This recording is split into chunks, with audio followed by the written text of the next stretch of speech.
Hey there, this video is about Beirut explosion, a very downhearted incident that caused severe destruction in Beirut. If you don't want to miss our videos, please subscribe to our channel and hit the notification bell to get notified every time we post new videos. The catastrophic Beirut blasts on August 4, which left more than 200 dead and 6,000 injured, have reignited anti-government protests in Lebanon. Last Sunday, thousands of protesters pelted stones in central Beirut, where Lebanon's parliament is located. The demonstrations, which began peacefully, have since taken a violent turn, with police launching tear gas canisters at protesters who lobbed back firecrackers and rubble in return.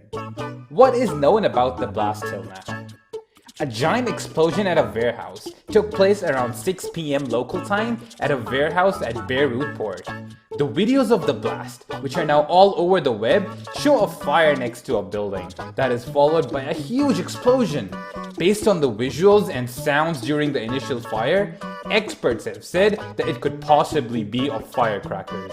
The vibrations of the blast, which was initially misconstrued by some as detonation of some nuclear device, were even felt around 240 kilometers away in Cyprus, according to some reports.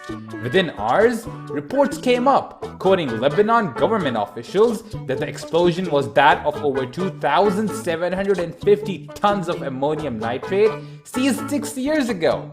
Lebanon Prime Minister Hassan said details of the storage will be announced soon, and that those responsible will not be spared.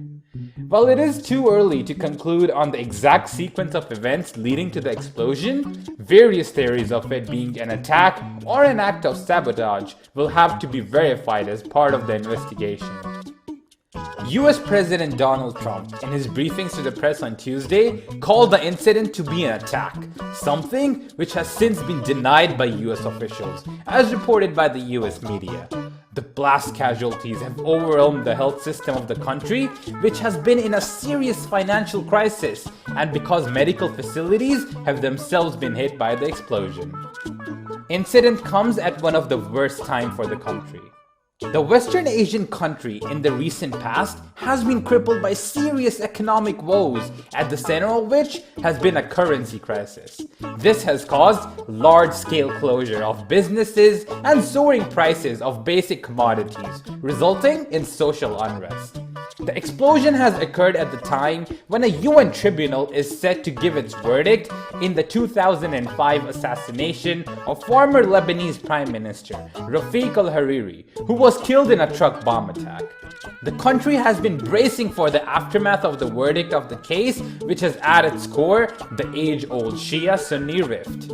Lebanon, which has been seeing alternating phases of peace and unrest of late, has the past of a civil war from the 70s through to the 90s, marked by sectarian violence, internal and external conflicts, and massacres.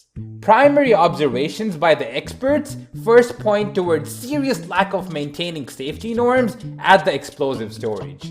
There are also questions about how ammonium nitrate and another source of fire, possibly firecrackers in this case, were present so close to each other.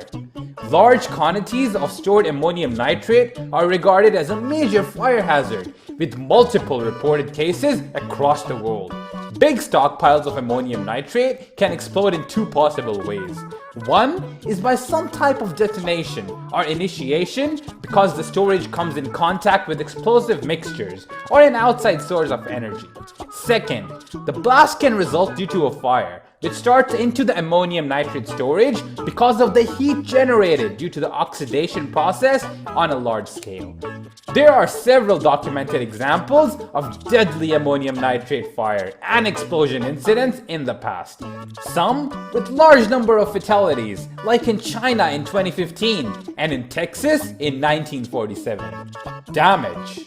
The explosion overturned cars and stripped steel-framed buildings off their cladding. Within the port area, the explosion destroyed a section of shoreline and left a crater roughly 124 meters in diameter and 43 meters in depth. Witnesses said that homes as far as 10 kilometers away were damaged by the blast, and up to 300,000 people were left homeless by the explosion. The grain silos were destroyed, exacerbating food shortages caused by the COVID-19 pandemic and a severe financial crisis. About 15,000 tons of grain were destroyed, leaving the country with less than a month's worth of grain in reserve. The damage from the blast affected over half of Beirut, with the likely cost above $15 billion and insured losses at around $3 billion. Approximately 90% of the hotels in the city were damaged, and 3 hospitals completely destroyed, while 2 more suffered damage. Dozens of injured people brought to nearby hospitals could not be admitted because of the damage to the hospitals.